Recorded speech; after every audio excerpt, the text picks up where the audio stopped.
it kicked me in my back because I'm looking at what we did in 1990, man. It's the same thing. And I'm saying, dude, how you not gonna bring me in on something that you knew in depth of what we working on? So my question becomes that when you bring out the Zion Williamson whole advertising campaign, it's around Unite.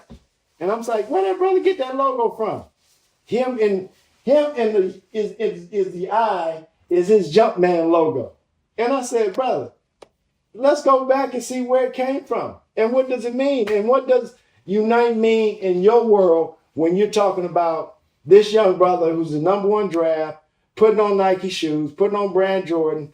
Are we unifying people? What does anything can be done impossible alone together?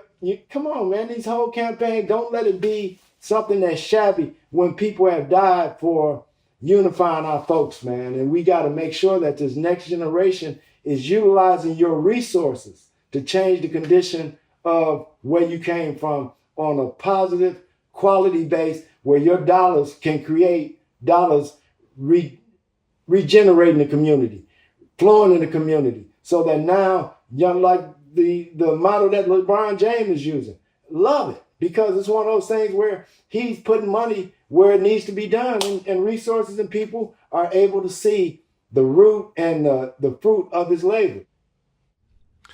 Well, you guys end up beating the Lakers in the finals. You beat them 4-1, right? Which I kind of felt marked the end of the Magic Johnson era and the beginning of the Jordan era. Right. At that point, how did it feel to finally have a ring? Man, once again, when you playing games, that's why people ask me who the GOAT is, and they kind of get mad at me. I say it's Bill Russell because he won more than anybody. And that winning is what it's all about, man. You can go play on the corner and play pickup or whatever. You can play one-on-one. It's about who has the most numbers. And for me to know that we did and played as hard as we possibly could, and after we won that game against LA, we still had enough energy in our tank, man. Felt like we could have probably played another series. But the mindset was such that, we refused to lose, man, as a group. And then we knew we had that black cat that you had to be up by 14 at least in the last 2 minutes if you were going to beat us, because he and Scotty was going to get at least 4 or 5 steals to keep us in the game or get us back in the game. So you guys win the finals in June of 1991. 6 months later, in December of 1991, you had a completely crazy incident hit the media where your ex-wife, Carlita Hodges, I guess doused you in gasoline and threw 2 matches at you to try to light you on fire? Yeah, that's those dysfunctional domestic shits that go down, man. And the beautiful part for me more than anything else, man, is to be able to sit here and talk to you on this level, and to know that my sons, who were babies at that time, basically elementary school age, and are here now to be my sidekicks, man, my business partners, to know that they were able to be functional citizens and are doing good things, man.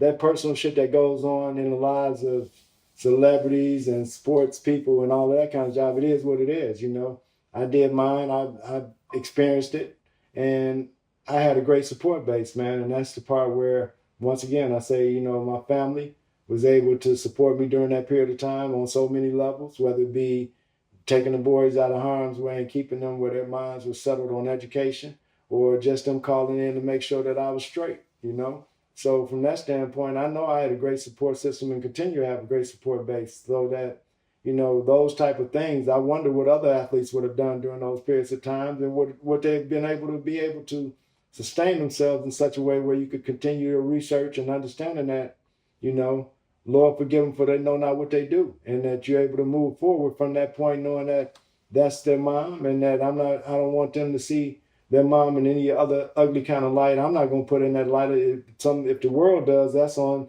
the world, but that's not on how I want them to ever view their mom. I want them to view their mom with respect and dignity like you're supposed to, because that's what it's about. Our personal thing was our personal thing. And, for me, it was just definitely the thing that it made more than anything for me is made me take myself less serious.